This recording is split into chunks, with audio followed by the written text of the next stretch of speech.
வணக்கம். சற்று முன் கிடைக்கப்பெற்ற மிக முக்கியமான செய்தி ஒன்று வெளியாகியுள்ளது.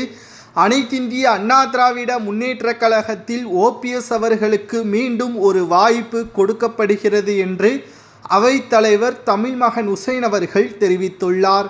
இது எடப்பாடி பழனிசாமி அவர்களுக்கு எதிராக எடுக்கக்கூடிய முடிவாக பார்க்கப்படுகிறது. செங்கோட்டையன் அவர்கள் ஏற்கனவே அவைத்தலைவர் தமிழ்மகன் உசேன் அவர்களிடம் சந்திப்பை ஏற்படுத்தி பல்வேறு நடவடிக்கைகள் பற்றியான விவரங்களை ஒட்டுமொத்தமாக அதிமுகவின் வளர்ச்சிக்கும் அதிமுகவின் வெற்றிக்கும் இது உதவும் என்றும், எடப்பாடி பின்னால் நின்று நாம் 10 தேர்தல்களில் தோல்வியடைந்தது போதும், இனியும் அதிமுக தோல்வியடைந்தால் 2026 சட்டமன்ற தேர்தலுக்கு பிறகு அதிமுகவை இழுத்து மூடிவிட வேண்டியதுதான் என்றும் பல நடவடிக்கைகளை பற்றியான தகவல்களை தமிழ்மகன் உசேன் அவர்களிடம் தெரிவித்திருக்கிறார்.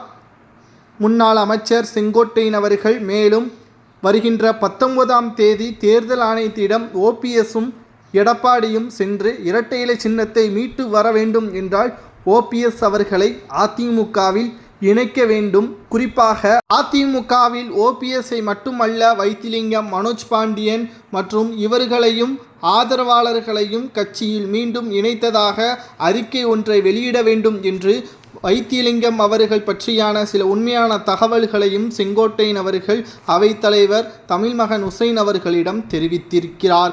தற்பொழுது நீதிமன்றம் கூறுவது போல் தேர்தல் ஆணையத்திடம் ஒன்றாக ஒரே கருத்தை முன்வைத்தால் மட்டும்தான் இரட்டை இலை சின்னம் பாதுகாக்கப்படும், இல்லை என்றால் முடக்கப்படும் என்ற தகவலும் நீதிமன்றம் தெரிவித்திருக்கிறது.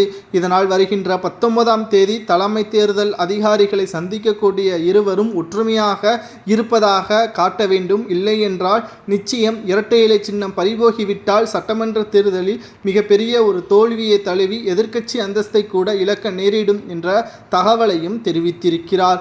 இதனால் அவைத்தலைவர் தமிழ்மகன் உசேன் அவர்கள் ஓபிஎஸ் அவர்களை நேரடியாக சந்தித்ததற்கு மேலும் அதிமுகவில் இணைவதை பற்றியான தகவல்களை தெரிவிக்க உள்ளதாகவும், இதை அறிக்கை வெளியிட உள்ளதாகவும் தகவல்கள் வெளியாகி உள்ளது.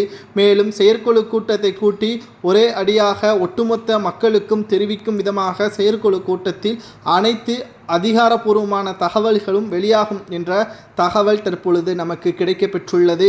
இரட்டை இலை சின்னத்தை பாதுகாக்க வேண்டும் மட்டுமல்ல, அதிமுகவை மீட்டெடுக்க வேண்டும், வெற்றியை நிலைநாட்ட வேண்டும், மறைந்த முதல்வர் ஜெயலலிதா அவர்களது ஆசையை நிறைவேற்ற வேண்டும்.